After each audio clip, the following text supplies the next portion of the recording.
I got the top 10 best moments, the top 5 characters, and 2 fairly big issues I have with Dragon Prince Season 3.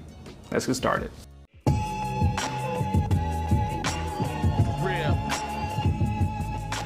You're a smart motherfucker, that's right. Anyway, welcome to the Dragon Prince Season 3 spoiler review. In this review, I'm going to talk about a couple different of my issues of Dragon Prince Season 3, my top 10 moments, and my top 5 characters, so be aware there will be spoilers. Let's get started with some of the issues I have with Dragon Prince Season 3. The biggest issue I had was Ezran. I really enjoyed him in the first 1.5 episodes because he felt like he had a really heavy weight to the crown, and then he said like, no, I'm not going to be the king that my father was. You know, he made a lot of mistakes. I'm going to be a better king. I'm going to be the type of king that forgives people, that sees the best in people. And he took the crown, he took the burden. And then the thing I hated is that he was like easily manipulated into giving up the throne. So I really like the fact that Ezran took the throne, he wore the crown, he knew that he would face down the burdens, he would face difficult questions. But then once a simple question came along of like, all right, now these other 4 kingdoms are going to war with you. Like, what difference is that? They're going to war with Azadia? But he didn't want to do that, so why not go to war with those people?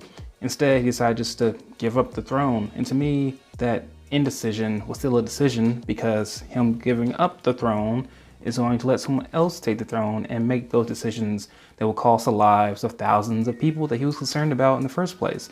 So to me, that was just bad writing. And he knew that. And also, they didn't have to court themselves into that decision. They could have just had Varen just do something very diabolical to take over the throne. And also, they would have put him more in the category of being a villain, but still being an understandable villain. Because like he says to Claudia, like, Ezran can't make these decisions. He's just a child. So he'll be kind of fully within his right. Which brings me to something else that I didn't like, is that Varen did everything fairly right. You can't fault Varen for things that he did.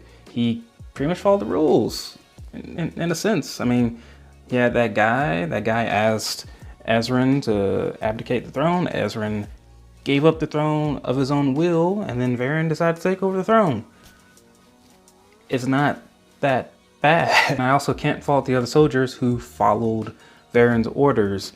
Like, this war, it's not a just war, but it's a understandable one. They have been in conflict with Zadia for years and years and years. So in the minds of them, it's like, yeah, we should prepare to protect ourselves or be prepared to go to war. So Varen isn't completely out of the wrong in the eyes of everyone else in Katalis, or at least he shouldn't be. I mean, Amaya hated people of Zadia before she had to cross over there. She and Janai went to battle each other, about to kill each other. So how is Varen any different? To me, it's just sloppy. I don't feel like they did a good job of explaining why Varen was in the wrong, why Ezran is in the right, and why people should be on his side. Why did Queen, I think her name's Anya, sorry I forgot her name, she's a great character, just kind of forgot her name. Why did Queen Anya fight for them? The thing is, everyone should be on alert from Zadia because people were assassinated, but it doesn't seem like many people care about that. They never explain, they're like, oh, Varen actually did this. If they did that, and then set everything else up from that point, and all the characters know that Varen is responsible for all these heads of states being assassinated, that would have informed those characters. They would have made really great decisions based off of that information, and would have helped me, the audience, understand that. All right, let's get into some good stuff though. The top 10 best moments, because despite me having an issue with that, it did not at all overshadow the rest of things that were amazing with this season. So let's start with moment number 10 of Callum taking a leap of faith. In this moment, Rayla attacks Varen off a really, really high mountain that pretty much just penetrates the clouds, and she is falling to her death. Callum before is practicing turning his arms into wings, but he fell before, but this time he doesn't care. He's diving in. He doesn't know if it's gonna work or not, but he loves Rayla so much that he's willing to risk his life, and that's an aspect of that I love a lot. The story does get a little bit savvy with the I love you too thing, and that's fine, you know, I'm fine with that. Number 9, death of the Sunfire Queen. And really, this moment wasn't necessarily the death of the queen herself, although that moment was pretty grand. Just, I feel like it was Erebos making his grand reemergence in the world. Like, this is his public display here. But it's the reaction to it. It is Janai, the Sunfire Elf, who has been kind of warring, who captured Amaya. It's her reaction to it. It is her crying out for her sister, her getting rage and mad and transforming to go do something, to go get revenge, but Amaya stops her. In the moment I love a lot is Amaya has to like pin her down. You can see that Amaya's hands are burning, but she's willing to take that burn to protect this person that she pretty much just met. It showed a lot of courage, showed a lot of character on her part. And also I think it really built the trust and the bond between these two characters. Speaking of these two characters, before they had a bond, number 8 is Amaya versus Janai in episode 1. Amaya's trying to blow up this pathway between the two sides, and Janai is there to stop her. And I love this because these are just two generals of their armies, and they're just going head to head with each other. And I love that Amaya sacrifices herself, knowing that like, all right, at least you guys will be safe. I'm gonna make sure I blow this up. I also love that she saves her. One thing, it's a great fight, and it just shows so much honor that she's willing to save her, and that also builds their relationship. Number 7 is Callum comforts Rayla. In this moment, Rayla she has so many emotions swirling around in her. She's been ghosted literally by her friends and her community and her most loved ones because she was known to abandon her quest to kill the king of Chatacters and the prince. And so she feels all alone, but Callum's there to just cheer her up. He says that, you know, she's great, she's wonderful, she's brave, she's beautiful. And this leads to Rayla kissing him. This is their first kiss, and that's a really sweet, really good moment. Number 6 is the death of Thunder. I was really happy to see the flashback to King Harrow as he took down Thunder. King Harrow just has like so much hatred in him, and he's almost a cautionary tale for Ezran. I really hope that we do get answers on if he's in Pip. I'm pretty sure he's in Pip. He has to be in Pip, but I actually wanted that in this season. I actually think it would have fit really well in there for him to help Ezran be king again, but whatever, we'll eventually get to it, I'm sure. It was really interesting to see a good man being just driven by vengeance. Like, he seemed content for a while. Like, he was happy and everything, but that's what vengeance does to you. And we got to hear the voice of Thunder. It was absolutely a great voice, and this is a really great moment. Number 5, Callum talks about how great Rayla is.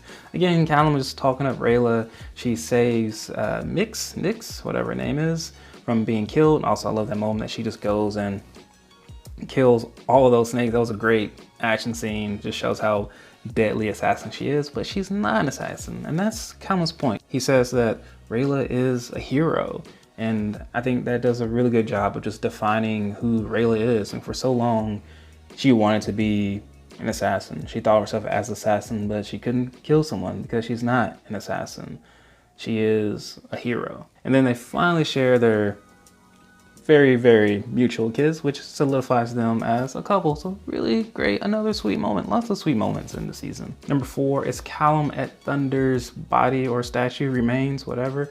I just love this moment a lot because I think it just really epitomizes the relationships and the generations of hatred, and how we need to just end this cycle of war and hatred at some point, because he says, like, he's at the statue of Thunder. Thunder killed his mother, his dad got vengeance successfully and killed Thunder, but Thunder is also the dad of Zim, who he loves. Like, should he be glad that his dad killed Thunder? Should he be sad for Zim? It's just really complicated. I would have liked if they dug into this a little bit more. I just want them to come up with a solidified answer, I guess. Number 3 is the Dragon Queen awakes. The Dragon Queen was asleep because her heart was just broken by her egg being stolen or egg being destroyed and her husband being killed, that, you know, she was just so weak that she had to catch some Z's. But at the end of the story, when everything is said and done, when the day is won and they're all together, they all look very much like how End of New Hope looks, where they're all kind of very celebratory, you know, things are all cheery and happy. They hear her kind of awake and they all get there and she opens her eyes to find that her son is alive and that humans and elves are together, and she sees Rayla and Callum together holding hands. But that's not the moment I cared about. The moment I cared about that actually audibly gasped at was Janai and Amaya. I absolutely love that pairing. Actually, absolutely love that ship. Janaya, I think would be the ship name. That's a good ship name. Janaya, or, wait, no, I guess it would be, yeah, Janaya, or Anai? No, I like Janaya better. But the show's great at diversity. I don't think that was some platonic hand-holding, but I love their relationship a lot. They have so much in common. Both of them had sisters who were queens, who were killed. Both of them are generals of their army. They're strong women, and both of them will do whatever it takes to do what's right. Number 2, Soul Regum and the Dark Mage. This is a really, really interesting scene here. I remember showing the first Dark Mage, and he's with Soul Regum, and they're having this conflict. Soul Regum's telling him that humans have to give up dark magic, and just this interaction between the two. Dark Mage is like, you thought of us as lesser humans. He's like, because you were lesser humans. Like, that's not cool. Soul Regum is not a good guy either. He's about to go kill a whole freaking village of humans. And then Dark Mage, he's not technically a bad person. And so they ask all these questions about, like, all right, which one of these are actually good people or, you know, good entities? And neither one of them are all that good. But in this case, I would think that the Dark Mage is better. Number 1, which is surprising to me with this person, is Soren's speech about his dad. Like, this is a fairly, not the epic moment, but it was my favorite moment because he talks about his dad and talks about how the way he talks and says things makes you think that what you're doing is right, no matter how horrible it is. To me, that just completely epitomizes just how dictatorships and tyrants work. They make you think that what you're doing, what you're believing is good or if it's a better cause, but really it's just horrible. He says a person who makes you do things bad, but makes you think they're good is a villain. And I just love everything that that moment has to say. All right, top 5 characters or MVPs for me. Number 5 is Callum. Really loved his speech about just how to deal with Zim and how Zim's dad killed Callum's mother, about how Callum's dad killed Thunder, and just how it all connects and how just kind of have to break this cycle of hatred. Number 4 is Rayla. I just love Rayla. Rayla's just such a great character. Love the voice actress. She does a really great job. Love the character of Rayla. I just love her. I can't really explain why I love her. I just do. Number 3, Janai. I love that she is just a BA. I love that character design. That is my favorite character design, hands down. So freaking good. Number 2, Amaya. Just loved everything she had to do. Love that character that she was able to save, you know, her arch enemy. And I love those two relationships and how, you know, they bonded and, you know, they grew into something more. Number 1, surprisingly, out of nowhere, is Soren. I'm telling you, in season 1 and 2, if you told me that Soren was my favorite character of season 3, I would have said, oh, that's great. He is probably gonna have some great character development. Now, which is interesting because he could have had some really great character development where they left him at after he was crippled, but then he was magically healed again. But here he's still really good. And to me, maybe it's even better character development. That's something so horrible doesn't have to happen to you for you to realize, you know, your mistakes, to realize that you were on the wrong side of history. So that says a lot about that character. So really loved his development, really loved his story. Just really good. All right, let me know if you had any issues with season 3 of Dragon Prince. Let me know what your favorite moments were and what your favorite characters were. And if you like this video, please like, comment, and consider subscribing. And sincerely, thank you for watching. I'm out. And this ain't for kids.